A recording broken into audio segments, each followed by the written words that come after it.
Friedrich Heinrich Karl Fritz Haarmann, born on October 25, 1879 in Hanover, Germany, is infamously known as the Butcher of Hanover or the Vampire of Hanover.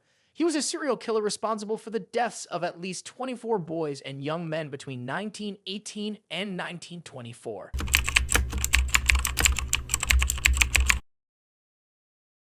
Haarmann had a troubled upbringing. His early years were marred by violence and instability. He was the youngest of 6 children, and his father was an abusive alcoholic.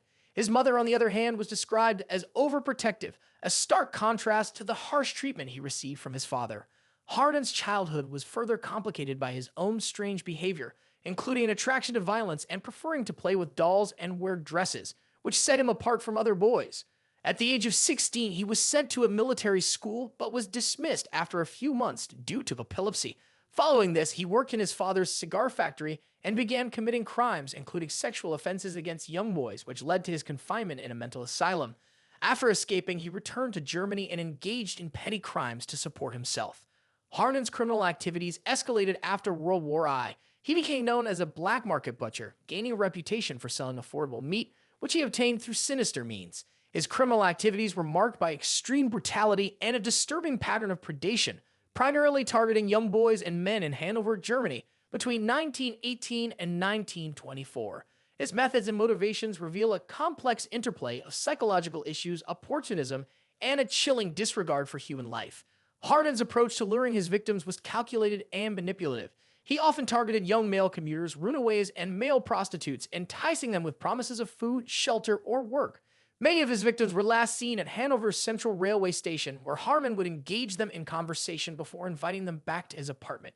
Once there, he would typically kill them through strangulation or by biting their throats, a method that earned him the moniker the Vampire of Hanover due to the gruesome nature of his attacks.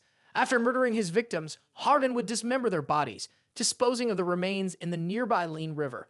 This practice not only helped him eliminate evidence, but also fueled rumors that he sold the flesh of his victims as contraband meat, exploiting his profession as a butcher. Experts have debated Haarmann's mental state, with some suggesting he exhibited a pathological personality but retained free will and responsibility for his actions. His crimes were not merely acts of violence, they were intertwined with his sexual desires and sadistic tendencies. Psychoanalysts have noted that Haarmann's actions reflected a deep-seated need for control and power, often manifesting in his relationships, particularly with his lover Hans Granz, who was also implicated in some of the crimes. Haarmann's criminal activities came to light when skeletal remains began washing up in the Leine River in mid-1924. Following an investigation, police placed Haarmann under surveillance and arrested him on June 22, 1924, after observing him attempting to lure another boy. A search of his apartment revealed a horrific scene, blood-stained walls and personal belongings belonging to his victims, which further implicated him in the murders.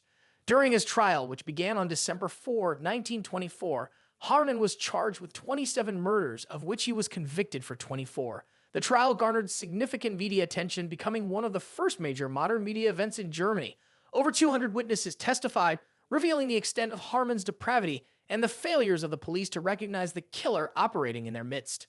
Haarmann's trial concluded on December 19, 1924, with him receiving a death sentence. His final words before execution reflected a chilling acceptance of his fate. "I repent, but I do not fear death." Fritz Haarmann's case remains one of the most infamous in criminal history, illustrating the dark complexities of human nature and the societal failures that allowed such a predator to operate undetected for years. His story has been the subject of numerous studies, documentaries, and analyses, contributing to the ongoing discourse on serial killers and the psychological factors that drive such heinous crimes.